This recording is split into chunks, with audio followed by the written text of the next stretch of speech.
kabar bahwa ada teman pendeta dan itu usianya di bawah saya itu sedih. Merenung lalu kemudian dia sudah duluan, ya. Ya saudara, ada teman pendeta ya, tadi malam meninggal dunia dan langsung dimakamkan oleh karena pakai protokoler COVID-19. Dalam hari yang sama, teman saya juga yang meninggal, teman saya di kelas saya, sekarang teman saya juga sakit di rumah sakit di ruang isolasi pendeta Wahyudi yang harus dirawat, paru-parunya dalam 6 hari sembuh, dan tipesnya, asam lambungnya menjadi pergumulan buat saya. Kenapa? Karena teman dengan Bapak Ibu yang Tuhan Yesus, saya berkata kiranya Tuhan memberikan mahkota. Amin. Jadi saudara, orang percaya itu ketika dipanggil Tuhan, ketika nanti ada namanya pengadilan taktis. Jadi saudara, orang percaya itu diadili dalam namanya pengadilan taktis, khusus orang percaya saja. Jadi khusus orang percaya itu diadili, tetapi bukan diadili untuk mendukung, tapi diadili untuk menerima mahkota, atau dalam bahasa Yunani-nya Stepanos. Itu adalah mahkota yang diberikan khusus untuk orang yang percaya kepada Tuhan Yesus. Ya. Ada paling 5 mahkota yang diberikan oleh Tuhan untuk setiap orang-orang percaya. Minggu besok saya akan berbahas tentang mahkota. Ya. Jadi paling tidak ada 5 mahkota yang akan disediakan orang-orang yang percaya kepada Tuhan Yesus. Bapak Ibu yang dikasihi Tuhan, bagi jemaat-jemaat Tuhan paling banyak dapat 4 mahkota. Betul ya? 4 mahkota. Khusus gembala sidang 5 mahkota. Ya, karena yang satu ini khusus mahkota bagi yang menggembalakan. Jadi kalau yang bukan gembala sidang, namanya mahkota kemuliaan itu enggak ada. Gembala sidang itu yang menggembalakan sampai Paulus berkata, aku telah mencari pertandingan iman yang baik, aku telah mencapai garis akhir, dan saat kematianku sudah tiba. Artinya berarti mahkota kemuliaan di jemaat ada mahkota yang disediakan oleh Tuhan bagi mereka yang menantikan kedatangan Tuhan, bagi mereka yang sabar tahan terhadap penderitaan, itu dapat mahkota. Nah saudara yang Tuhan itu, saya bicara mahkota, minggu besok saya bicara mahkota. Tetapi saya ingin berkata bahwa banyak orang Kristen sekarang sedang sensi. Sensinya apa? Ada gereja dibuka, lalu kemudian Bapak Pendeta berkata, yang sudah sepuh-sepuh supaya nggak datang ya, sensi, gitu ya. Yang bawa anak kecil nggak boleh datang ya, harus sensi. Lalu harusnya sensi apa? Gitu ya. Sensi itu kayak ganti Pak. Marah itu ya, marah lalu. Kok sudah sakit dia sebagai itu? Ada yang sakit datang di gereja, menurut petugas COVID-19 nggak boleh datang di gereja kalau sakit. Padahal orang berkata saya mau datang di gereja mau supaya sembuh. Nah, saudara Tuhan itu, kemudian sensi. Nah, apa yang terjadi saudara? Sekarang pertanyaan saya adalah, ada orang Kristen yang mudah tersinggung.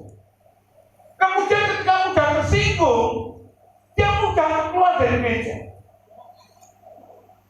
Tetapi ada orang Kristen yang walaupun diajar, walaupun di apapun tetap setia kepada Tuhan. Kenapa? Karena dia berkata, kandangku itu di sini. Kalau Tuhan berkata bahwa orang-orang percaya itu adalah domba-dombanya Tuhan, berarti gereja ini adalah kandang-kandang saudara. Kandangku di sini, mau biarpun di apapun saya tetap setia di gereja ini. Juga seperti itu. Tapi ada juga orang yang kemudian ketika dia hanya pengikut Tuhan, ketika dia marah, dia bisa pergi dan dia bisa meninggalkan Tuhan. Jadi ada dua macam orang Kristen. Yang satu apa? Mudah tersinggung. Sehingga ketika ada ajaran yang keras, dia kemudian marah dan keluar dari diri. Tapi ada satu murid Tuhan, walaupun diajar keras, walaupun dididik keras, dia tetap setia kepada Tuhan. Itu namanya murid. Itu sebabnya saudara, kita sama-sama dalam kitab Injil Yohanes. Kitab Injil Yohanes pasal yang ke-6. Kitab Injil Yohanes pasal yang ke-6 ayat 60 sampai 60. Nah, Injil Yohanes pasal yang ke-6 ayat 60 sampai 66. Sudah ketemu semua? Yang sudah ketemu katakan amin. Amin ya. Ketemu semua ya. Saya baca ayat 60 dan Bapak sudah baca 61. Pelan-pelan.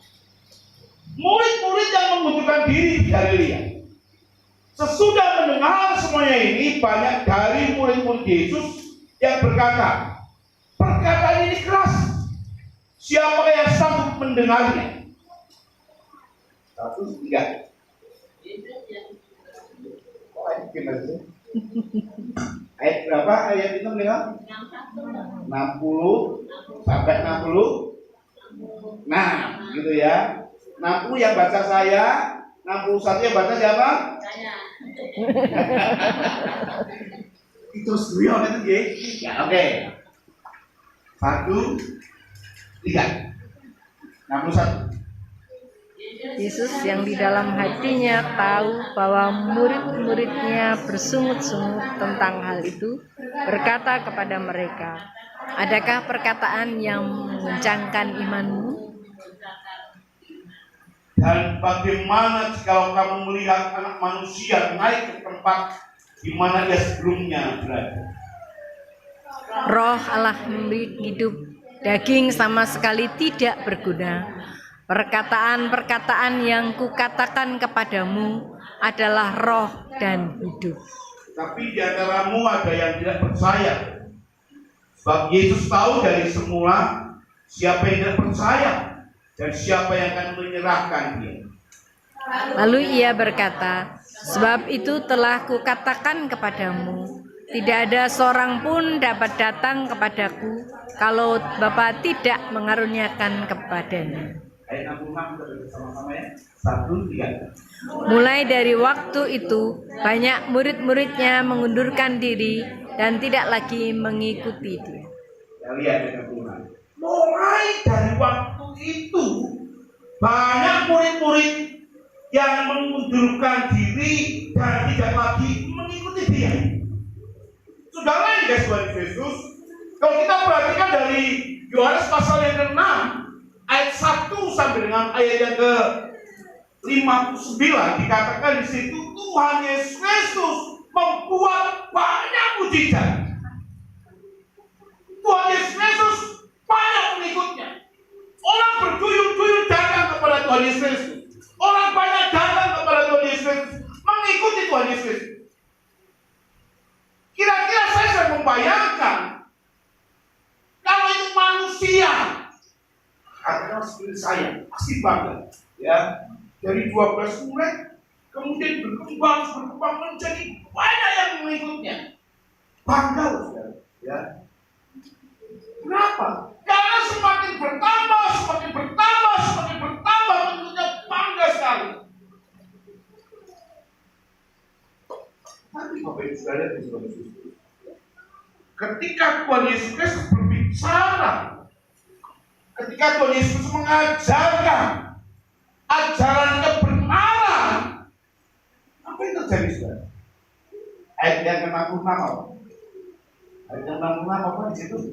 Banyak orang yang apa? Mengundurkan diri. Saudara,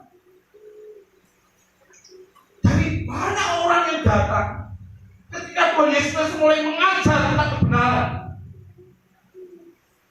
banyak orang yang mengundurkan diri. Pasti saya ingin berkata bahwa kalau manusia biasa akan bingung, saudara. Kenapa? Dulunya banyak. Sekarang begitu khotbah tentang kebenaran, mengajarkan tentang kebenaran, murid-muridnya banyak yang mengundurkan diri, banyak yang pergi, mungkin banyak yang pindah, nggak jadi pengikut Tuhan lagi.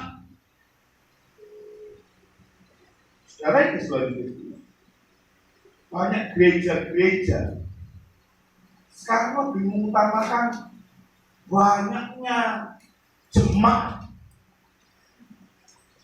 Tapi begitu ada hamba Tuhan yang mengobarkan tentang pengajaran kebenaran, kalau orang sudah mulai mundur, yang terjadi apa? Orang menjadi bingung, bagaimana cara hidup saya? Bagaimana saya bisa hidup? Bagaimana saya bisa dianggap pendeta? Kenapa? Kalau kemudian jemaatnya banyak yang lari, banyak yang mundur, dan sebagainya. Akibatnya apa? Berapa banyak khotbahnya yang mengajarkan tentang apa? Berkat saja. Ya. Mengajar tentang apa? Tentang hal yang biasa-biasa saja. Khotbah yang banyak umurnya, banyak orang tertawa, disenangi banyak orang. Kenapa saudara? Karena pengajarannya adalah biasa-biasa saja. Itu sebabnya Bapak Ibu Saudara yang Tuhan itu. Dilema bagi gereja-gereja Tuhan sekarang adalah banyak pengikut yang datang di gereja, tapi kalau kemudian dia mengajarkan yang benar Alkitab, banyak orang yang kemudian mundur.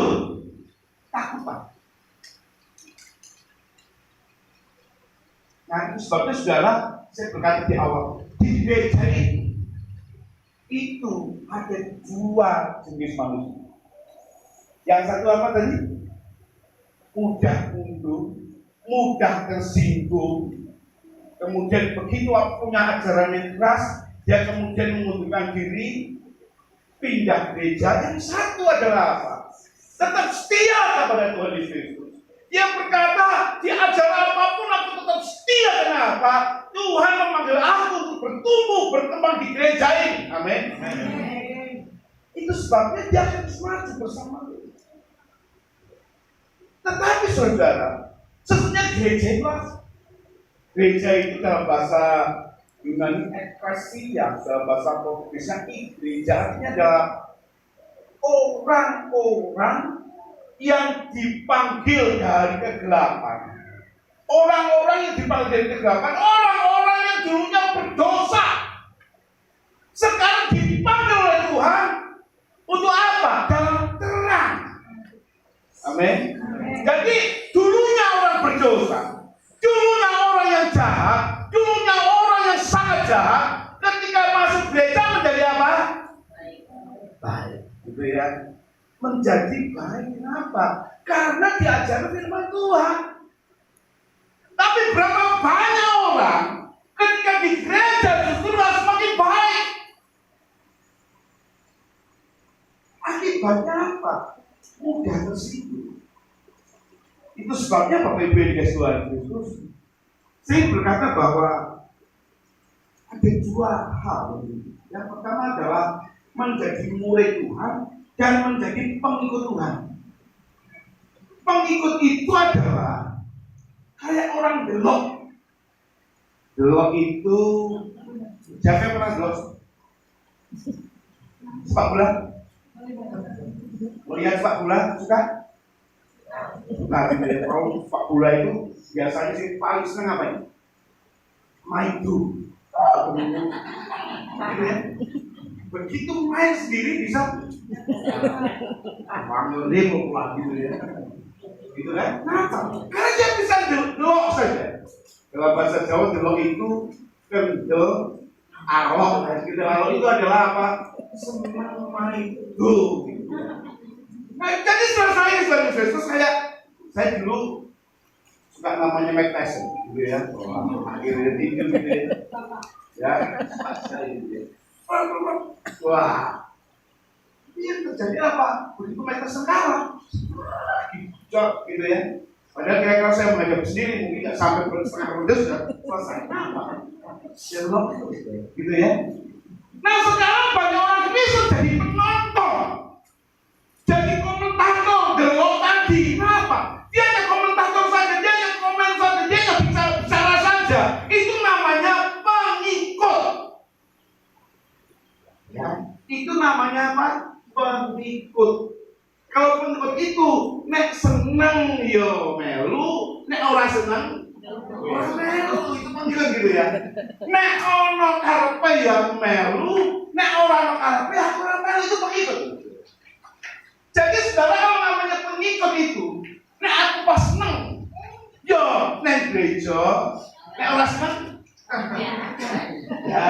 Nek aku pas kober yo neng mangkat, nek ora kober mangkat gitu ya. Itu namanya pengikut gitu ya. Nek kok bae lucu-lucu ya aku seneng. Nek kok bae lucu apa? Ya ora seneng suwe tenan Jokowi nek kok ora tahu. Cepet banget saudara, ora lucu. Gitu ya. Kalau yang lucu mesti kayak gitu ya. Nah sekarang ya sudah di Facebook, saya berkata bahwa apa? Bahwa pengikut itu adalah yang seneng yang melu, orang seneng yang wis. Nek aku kok beliau nek gereja, nek ora kok nek gereja. Nek aku pengen nek gereja ya nek apa nek adine seneng, nek kira-kira pujiannya api-api gitu ya. Nek paling pengit, apa yang terjadi? Wong jalur nek pengit ngono enak gitu ya. Kenapa? Karena dia pengikut. Coba kalau dia mulai, dia akan tampil, dia akan berkata, aku mau jadi singer, aku mau jadi song leader, aku mau jadi musik leader, aku mau gitari, aku mau keyboard, mau jadi bagian apa? Karena menjadi mulai bertanggung jawab, gitu ya. Jadi kalau murid itu bertanggung jawab. Kalau ada SD pinter, betul nanya, sekolahnya kita dulu kok pinter gitu kan? Berarti sekolahnya apa ya? Bagus gitu kan? Kenapa? Karena dia mesti gurunya yang pinter. Ada kesinambungannya. Nek si JP si ora iso tak kasih jiluru apa yang terjadi? Pas wis takoni si JP si piro, Nduk? Gak bisa, apa yang terjadi? Gurune sapa to, Nduk? Oh, Bu. Kuwi wae memang ora iso kan kok ngajari aku nak ora iso dhisik kuwi ora iso. Ya. Siapa lagi? Guru. Jadi murid itu pasti akan lihat gurunya. Murid itu akan pasti lihat gurunya. Murid itu kan meniru gurunya. Itu murid. Nah sekarang pertanyaan saya adalah, siapa guru kita? Tuhan Yesus, guru agung kita adalah Tuhan Yesus. Itu sebabnya kita harus meniru Tuhan Yesus. Saya dan saudara harus meniru Tuhan Yesus. Amin. Kita semakin serupa dengan Tuhan Yesus, menjadi murid Tuhan Yesus. Amin. Sebab itu saudara, ketika kita jadi murid, kita harus tunduk kepada Tuhan Yesus.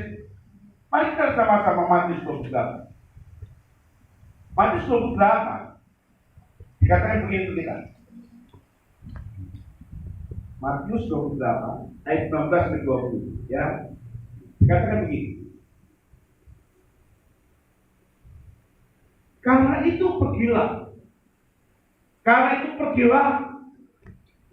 Jadikanlah semua bangsa menjadi Kristen. Dan baptislah mereka dalam nama Bapa dan Anak Roh Kudus. Betul? Ayat begini. Karena itu pergilah jadikanlah semua bangsa menjadi orang Kristen, betul? Jadi apa oke? Nah, salah itu ya.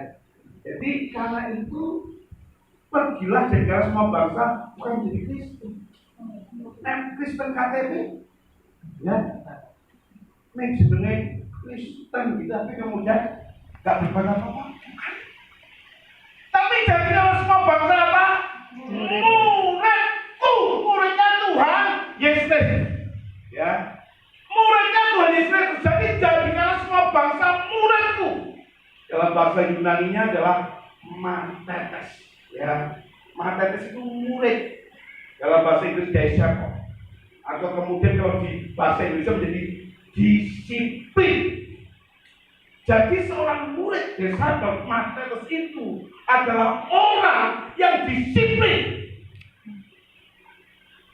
Kenapa saudara-saudara? Dia berani disiplin.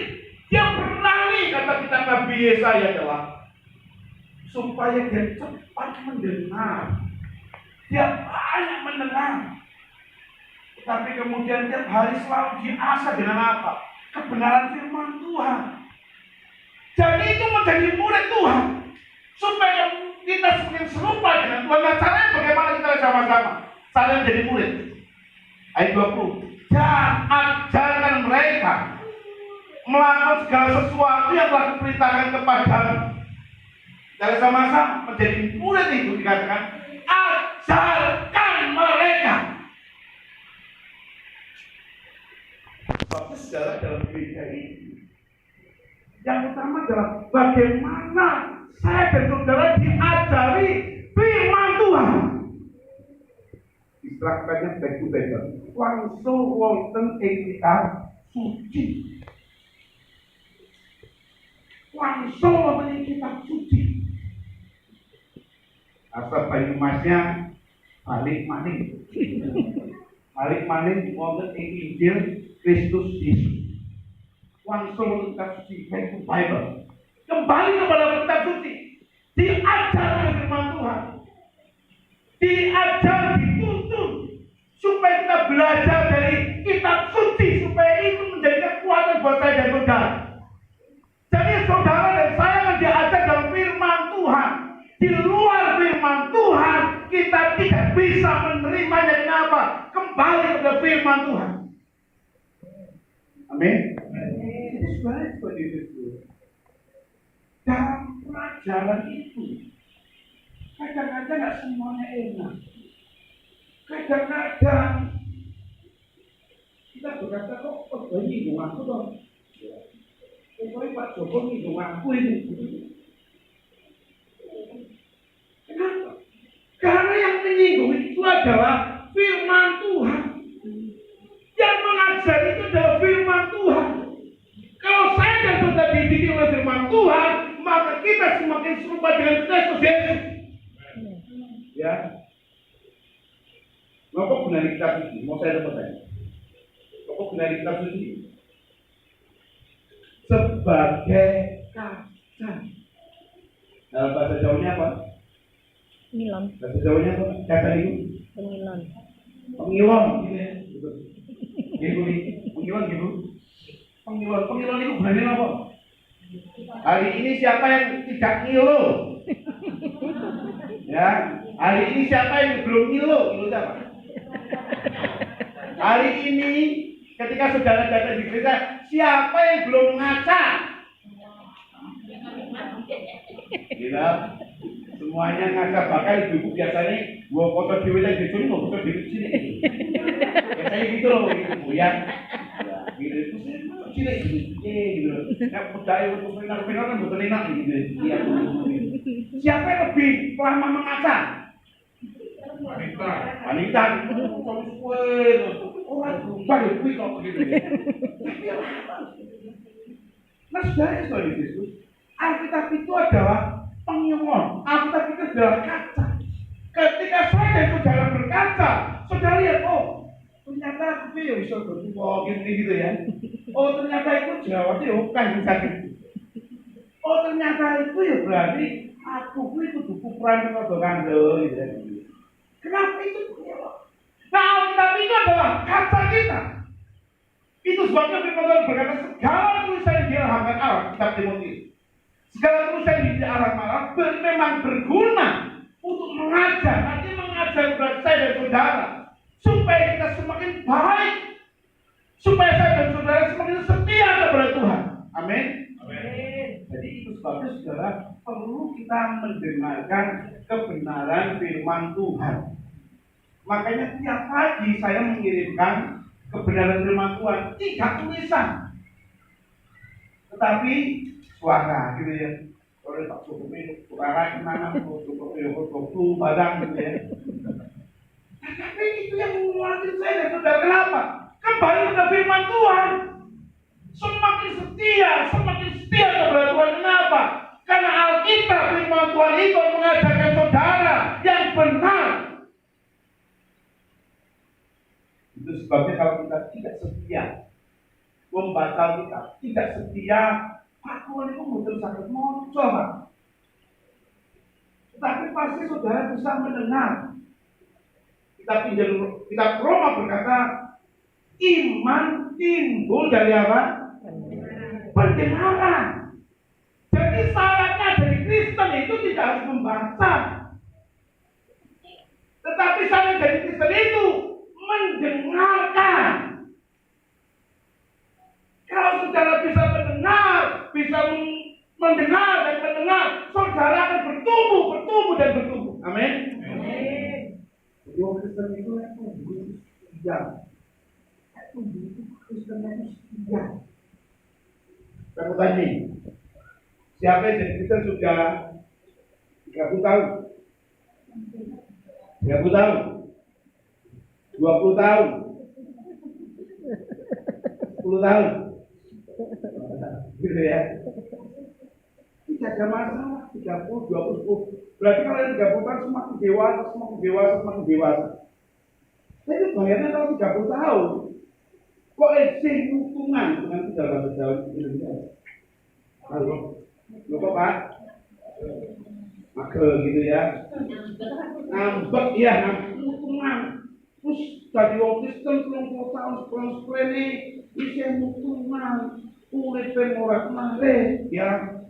Sebagainya. Jadi itu menjadi KTP-nya. Semakin kita setia, semakin bertumbuh, semakin kita 30 tahun jadi Kristen, 20 jadi Kristen, 10 tahun jadi Kristen, semakin kita hidupnya berguna bagi Tuhan, semakin baik. Amin. Semakin baik ya kan. Ibu-ibu yang sudah sepuh-sepuh nyuntuni putra putrinya, cucunya, ibu-ibu sepuh-sepuh nek dongengi putune dongeng napa? Dongeng napa? Nek dongengi wayahe dongeng napa? Kanjeng nyolok timun? Atau malih undang? Napa? Upin ipin gitu ya. Betul gitu ya. Kembali kepada firman Tuhan. Lendo Gusti Yesus kuwi akhir ya. Artinya kita domainnya sudah domain Gusti Yesus Kristus. Kenapa? Kita semakin memberkati supaya cucu kita, anak kita diberkati Tuhan. Amin. Itu sangat-sangat penting buat saya. Kenapa? Kita lihat sama-sama. 2 Timotius pasal 2 ayat 2. Kita lihat sama-sama. 2 Timotius pasal 2 ayat 2. 2 Timotius pasal 2. 1 lagi semua. 1, 3. Apa yang telah engkau dengar daripadaku di depan banyak saksi. Percayakanlah itu kepada orang-orang yang dapat dipercayai, yang juga mengajar orang lain. Jadi apa yang terjadi? Semakin kita setia kepada Tuhan. Coba apa? Saya itu waktu masuk CPI itu apa kira-kira 100 ayat. Berarti kalau 100 ayat itu harus ngelotok gitu ya. Nah caranya supaya ngelotok apa? makan hati yang bagus. Akhirnya yang udah kayak gitu.